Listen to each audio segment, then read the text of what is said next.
Bonjour, c'est Vincent. C'est l'été, et la pause estivale pour Coapta, et donc pour moi. Le podcast passe en mode rediffusion, avec 5 épisodes, choisis spécialement pour vous, de retour le 15 août, pour un nouvel épisode. À bientôt.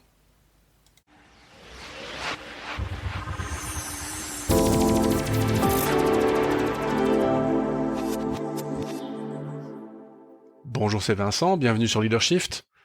Aujourd'hui, épisode 46, éloge de l'honnêteté radicale. Alors, je vous avertis, aujourd'hui, on va philosopher. Bah oui, une fois n'est pas coutume, on va prendre du temps pour philosopher.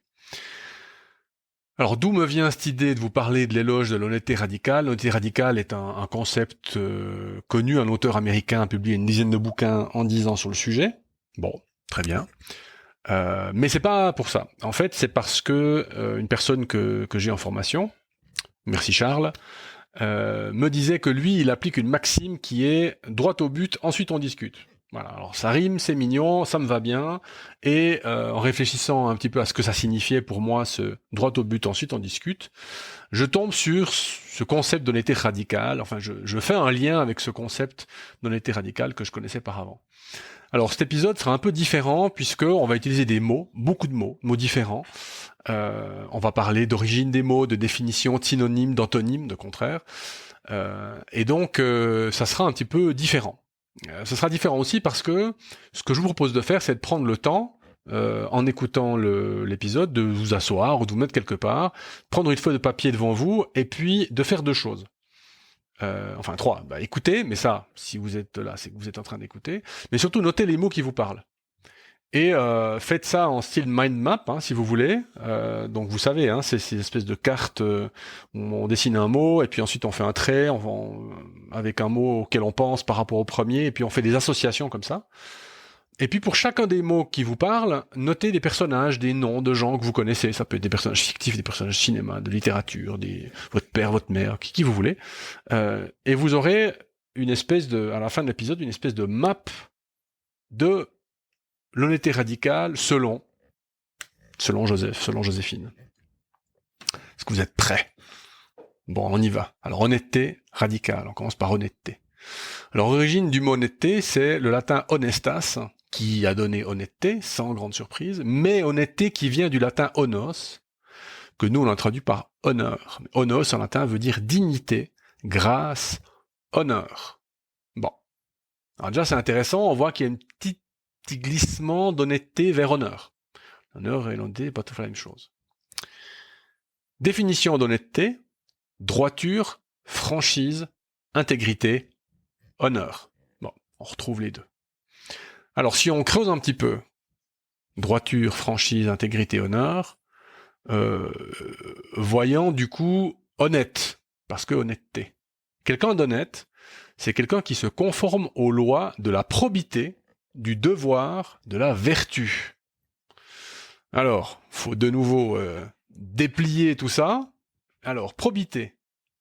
Qualité morale de droiture, on retrouve la droiture, de bonne foi et d'honnêteté qui se manifeste par l'observation rigoureuse des règles morales et des principes de la justice. Probité, principe de la justice. Donc, honnête, qui se conforme aux lois de la probité, donc quelqu'un d'honnête est quelqu'un qui veut de la justice, qui est un défendeur de principes de la justice. Synonyme de probité, rectitude, droiture, honnêteté, incorruptibilité, intégrité, loyauté, moralité. Antonyme, malhonnêteté, fourberie, duplicité. Bon, ça c'est pour honnête. Alors droiture, c'est la qualité d'une personne droite ou loyale. Ah, ok, intéressant, on chope la loyauté. Intègre, qui est d'une très grande probité, qu'on ne peut corrompre. Incorruptible, on pourrait dire. D'accord? Donc, honnêteté, droiture, franchise, intégrité, honneur. Ensuite, synonyme. Droit, estimable, irréprochable, loyal, pur, sage, vertueux. voyez, on tourne un peu autour d'un petit concept là. Antonyme, contraire, d'honnêteté donc, déloyauté, duplicité, fourberie, fraude, friponnerie, grivoiserie, c'est joli ça, grossièreté, immodestie, immoralité, impolitesse, improbité, impudicité, impureté, indécence, indélicatesse, infidélité, vous avez puisque on sait que en latin c'est le contraire de, infidèle, infidélité, le contraire de fidélité, machiavélisme, donc nous ne sommes pas des Machiavels en puissance, et enfin évidemment, malhonnêteté. Voilà pour honnêteté. Alors, note sur la vertu, puisqu'on a vu dans honnête, qui se conforme aux lois de la probité, du devoir et de la vertu c'est la capacité à faire le bien, prédisposition pour de bonnes actions. Alors, vous voyez qu'on mélange le bien et le bon. Alors, le bien et le bon sont-ils la même chose? Non. Le bien et le mal fait référence à un code moral, donc à une définition qui doit être partagée de ce qui est bien et mal. Et moi, je vous propose plutôt, dans le cadre qui est le nôtre, qui est le cadre de l'organisation ou de l'entreprise, de passer au bon et au mauvais plutôt. Plutôt que de parler du bien et du mal, passons plutôt au bon et au mauvais. C'est la posture des épicuriens, l'épicure en particulier, qui trouve que toutes ces histoires de morale, c'est bien trop compliqué, et qu'il vaut mieux s'attacher au bon et au mauvais dans ce que le bon a d'utile et ce que le mauvais a d'inutile. Nous deviendrions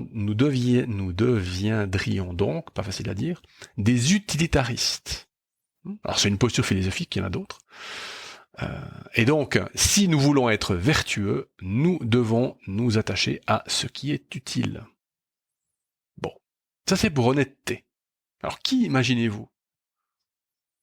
Je vous refais les mots qui tournent autour d'honnêteté, et puis imaginez des personnages. Dignité, grâce, honneur, droiture, franchise, intégrité, probité, devoir, vertu,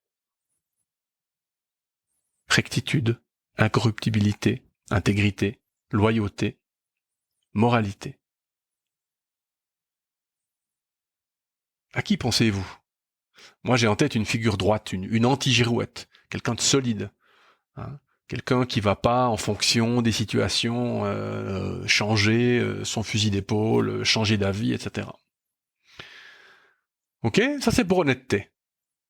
Alors, deuxième chapitre, radical, puisque c'est honnêteté radicale. Alors, radical, l'origine du mot radical, c'est le latin radix, qui veut dire racine. D'ailleurs, en chimie, on parle de radical à cause de ça. Racine, donc définition de radical, se dit d'un genre d'action ou de moyen très énergique, très efficace, dont on use pour combattre quelque chose. Autre définition, qui présente un caractère absolu, total ou définitif. Ah, ça devient intéressant là. On voit qu'on change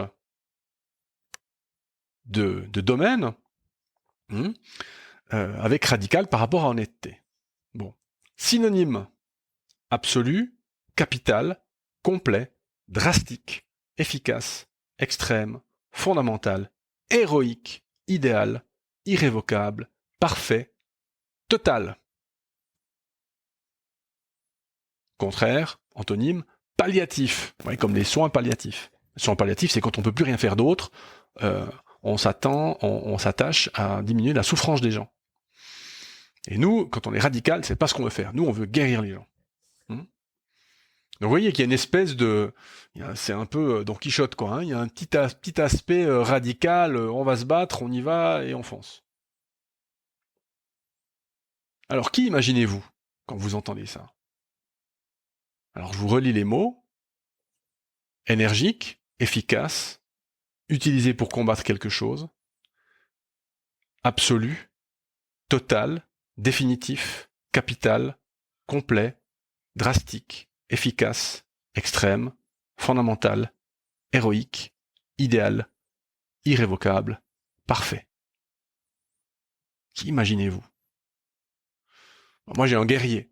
J'ai quelqu'un de très déterminé, qui s'en laisse pas compter, qui est capable de prendre des coups, mais qui sait qu'il travaille pour une bonne cause, entre guillemets.